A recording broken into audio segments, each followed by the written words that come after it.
Air India की Phuket से दिल्ली आ रही फ्लाइट के हवा में अचानक 300 फीट नीचे गिरने की खबर तो आपने सुनी होगी। शुरुआत में एयरलाइन ने इस खौफनाक घटना को टर्बुलेंस यानी खराब मौसम का असर बताकर पल्ला झाड़ लिया था, लेकिन अब एनडीटीवी के हाथ कुछ ऐसे अहम दस्तावेज लगे हैं जिसने पूरे मामले को पलट कर रख दिया है। असल में विमान के अंदर जो हुआ वो टर्बुलेंस से कहीं ज्यादा खौफनाक था।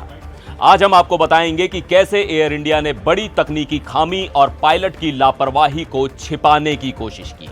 4 अगस्त की सुबह जब यह फ्लाइट आसमान में थी तब अचानक कुछ ऐसा हुआ जिससे यात्रियों की जान हलक में आ गई। दोपहर 1:14 पर एयर इंडिया ने अपना पहला बयान जारी किया। उन्होंने कहा कि क्रूज के दौरान थोड़ा टर्बुलेंस आया था जिससे विमान की ऊंचाई कम हो गई। कुछ घंटों बाद शाम 6:55 पर उन्होंने बयान अपडेट किया। इस बार उन्होंने टर्बुलेंस शब्द तो हटा दिया लेकिन घटना को मामूली बनाकर पेश किया। एयर इंडिया ने कहा कि सिर्फ 13 यात्रियों और 4 क्रू मेंबर्स को हल्की चोटें आई। हैरान करने वाली बात यह है कि एयर इंडिया ने किसी भी बयान में भयंकर तकनीकी खराबी का जिक्र नहीं किया। लैंडिंग के बाद सुबह 11:14 पर कॉकपिट से जो मेंटेनेंस रिपोर्ट प्रिंट की गई वो एक अलग ही डरावनी कहानी बयां कर रही है। एयरबस A320 नियो विमान आमतौर पर 3 अलग अलग हाइड्रोलिक सिस्टम पर काम करता है। एक फेल होने पर बाकी 2 से विमान को कंट्रोल किया जा सकता है, लेकिन एनडीटीवी को मिली रिपोर्ट के मुताबिक सुबह 9:32 पर तीनों हाइड्रोलिक सिस्टम में एक साथ लो प्रेशर की वार्निंग आ गई थी।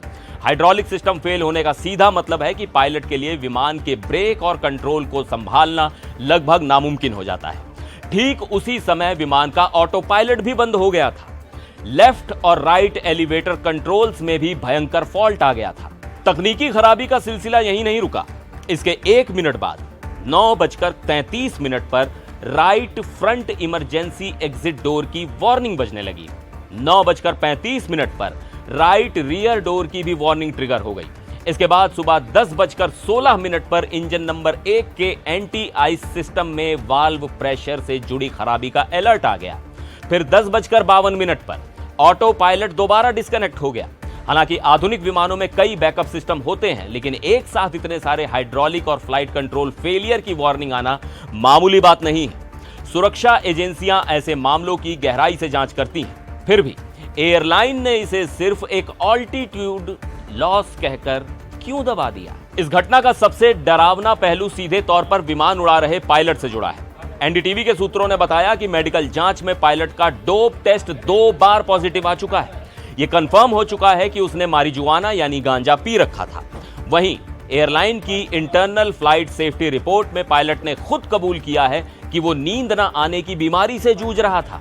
उसने लिखा है कि वो अपनी कुछ निजी परेशानियों की वजह से फैमिली डॉक्टर की दी हुई नींद की दवाइयां खा रहा था। और चौंकाने वाली बात तो यह है कि जब विमान 300 फीट नीचे गिरा तब पायलट कॉकपिट में अपनी कुर्सी पर मौजूद ही नहीं था। झटके के कारण पायलट हवा में उछल गया। जो यात्री बिना सीट बेल्ट के थे उन्हें गंभीर चोटें आईं। फिलहाल दोनों पायलटों को ड्यूटी से हटा दिया गया है। अब देश के सामने सबसे बड़ा सवाल यह है कि आखिर एयर इंडिया ने हाइड्रोलिक फेलियर जैसी इतनी अहम जानकारी यात्रियों और मीडिया से क्यों छुपाई? नींद की गोलियां खाने वाला और गांजे के नशे में धुत पायलट इतनी बड़ी फ्लाइट कैसे उड़ा रहा था? आप एयरलाइन के इस रवैये को किस तरह देखते हैं? अपनी राय हमें कमेंट में जरूर बताइएगा। फिर मिलेंगे एक और वीडियो में। आप देखते रहिए एनडीटीवी इंडिया।